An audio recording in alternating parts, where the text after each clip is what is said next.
Good Monday morning. There is a verse in Proverbs 13, it's verse 22, that calls me to ponder stewardship and legacies.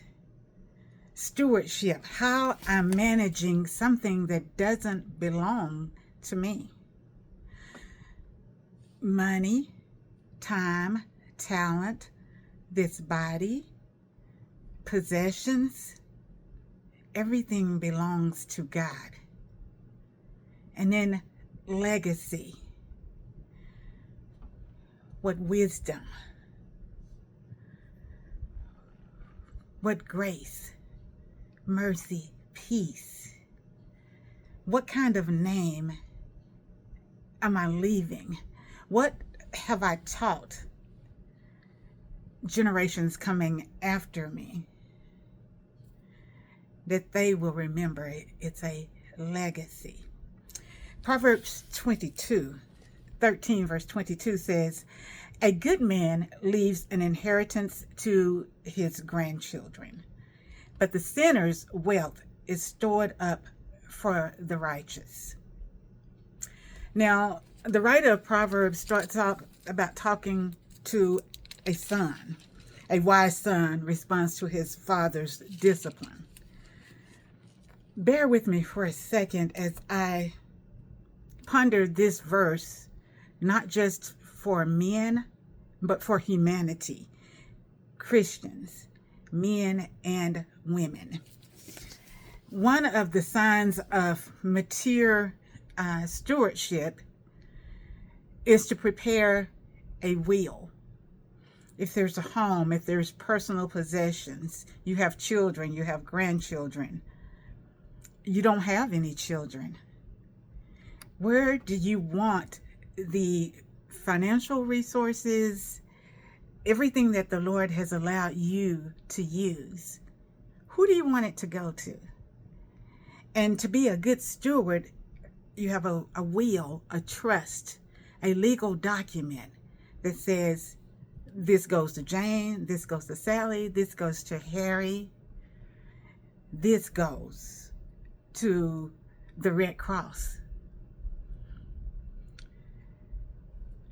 But we need to leave more than material possessions.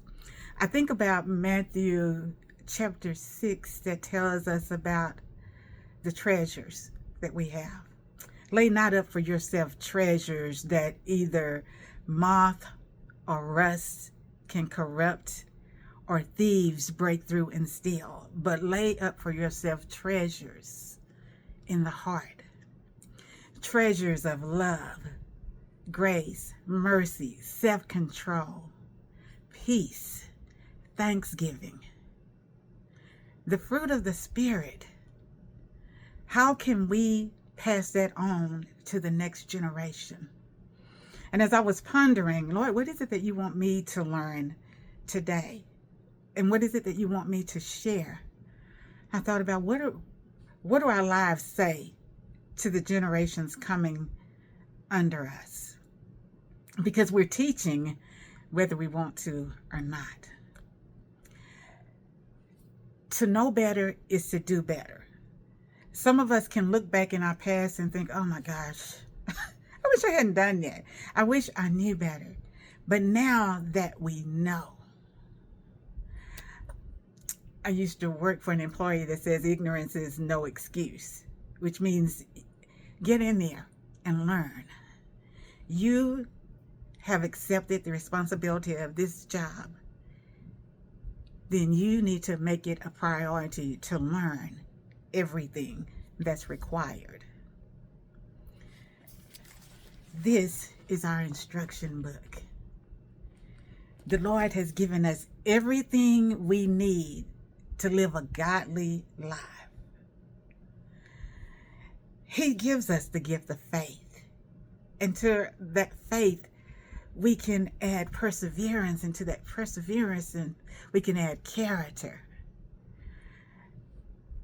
When we demonstrate loving the Lord with all of our hearts, with all of our mind, with all of our soul, with all of our strength, and loving others as we love ourselves, as Christ loves us.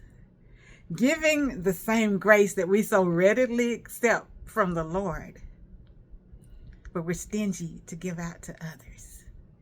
If we would give that same grace and withhold that retribution and that unforgiveness and that bitterness and that resentment and anger when you've been offended, because know that we have all offended the Lord.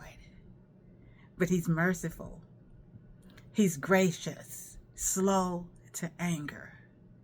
What if we pass that inheritance on? What if we pass that strength on to the generations coming behind us? And to do that, we can't just speak it. We have to live it. If we're talking the talk, we need to walk the walk. And it is every day. So in the morning, we start with prayer. Lord, teach me your word. Teach me how to live for you today. Arm us with the whole armor of God. So having done all, we'll be able to stand. Stand in your peace. Stand knowing that you have given us the gifts of faith, the sword of the Spirit. You have given us truth and righteousness. So we want to imitate you. We don't want others to see us, but you. Proverbs 13:22. A good man leaves an inheritance to his grandchildren, but the sinner's wealth is stored up for the righteous. A sinner willfully sinning is not going to be obedient to the Lord's will. So therefore, what they have would be given to someone else. We are living for the Lord. We're living for eternal destiny in heaven. Let's leave that same legacy for those coming behind us. Proverbs 13, verse 22. I love you. The Lord loves us. He so wants us to love one another. And God willing, I'll see you the next day. Have a marvelous Monday. Bye.